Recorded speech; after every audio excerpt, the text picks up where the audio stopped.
بسم اللہ الرحمن الرحیم۔ علم جعفر کی مدد سے آپ کسی بھی انسان کے جسم کے رنگ سے پتہ لگانے کی کوشش کریں تو کوئی بھی انسان کسی انسان کے سامنے اپنی اصلیت نہیں چھپا سکے گا۔ آج میں آپ کو بتاؤں گا کہ کس طرح آپ کسی بھی انسان کی رنگت کو دیکھ کر اسے کیسے پہچان سکتے ہیں۔ جی ہاں دوستو، بتانے سے پہلے آپ سے گزارش کروں گا کہ چینل کو سبسکرائب کر لیں اور گھنٹی کے نشان کو دبا لیں تاکہ آنے والی تمام ویڈیوز آپ تک بآسانی پہنچ سکیں۔ تو بڑھتے ہیں آج کی ویڈیو میں، اور میں آپ کو بتاؤں گا کہ آپ کسی بھی انسان کا رنگ دیکھ کر اسے کیسے پہچان سکتے ہیں کہ وہ کس نیچر کا بندہ ہے۔ جس انسان کا رنگ کالا ہوگا وہ برداشت کرنے والا انسان ہوگا، ایسے انسان میں برداشت بہت زیادہ ہوگی اور وہ کافی راز چھپانے والا ہوگا۔ اور جس انسان کا رنگ گورا ہوگا وہ انسان بہت ہی سینسٹیو مزاج کا مالک ہوگا، یعنی بہت حساس ہوگا اور احساسات میں آ کر فیصلہ کرنا اس کی عادتوں میں شمار ہوگا۔ اس کے ساتھ جس انسان کا رنگ لال ہوگا وہ جوشیلا انسان ہوگا، یعنی وہ انسان جوش والا ہوگا اور ایسا انسان نہ چاہتے ہوئے بھی اپنے فیصلے جوش میں آ کر بیٹھے گا۔ جس انسان کا رنگ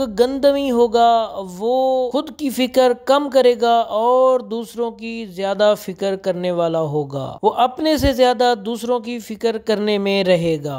اور اس کے ساتھ جس انسان کا رنگ زرد ہوگا وہ انسان بیماریوں اور پریشانیوں میں الجھا ہوا رہنے والا ہوگا۔ ایسے انسان کو چاہیے کہ وہ اپنی صحت اور اپنی غذا کا خاص خیال رکھے۔